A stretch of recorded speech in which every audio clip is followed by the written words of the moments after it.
Hello दोस्तों, आज मैं आपको किसी भी पिक्चर का किसी फ़ोटो का बैकग्राउंड रिमूव करना सिखाऊंगा, वो भी सबसे आसान तरीके से। उसके लिए हमें एक एप्लीकेशन डाउनलोड करना होगा, remove.bg। हम एप्लीकेशन डाउनलोड कर लेते हैं प्ले स्टोर में से। हम एप्लीकेशन डाउनलोड करेंगे remove.bg।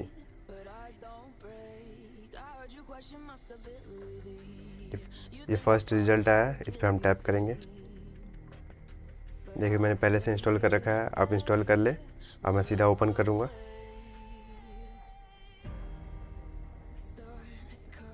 देखिए कुछ इस तरह का ऐप ओपन होगा। सीधा आपको जो भी इमेज का बैकग्राउंड रिमूव करना है, सीधा अपलोड इमेज पे क्लिक कीजिए और वो इमेज सिलेक्ट कर लीजिए।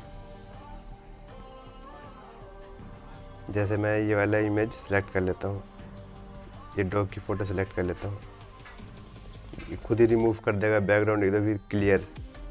ये देखिए कितना क्लियर रिमूव किया है बैकग्राउंड। और इसे डाउनलोड करके आप कहीं भी यूज़ कर सकते हैं। मैं डाउनलोड करके दिखा देता हूँ। ये देखिए डाउनलोड हो गया। ये देखिए कितना बढ़िया बैकग्राउंड रिमूव किया है। आप इस इमेज को कहीं भी यूज़ कर सकते हैं। तो आपको ये वीडियो कैसा लगा हमें कमेंट करके ज़रूर बताएं। वीडियो को लाइक कीजिए, शेयर कीजिए। Thank you.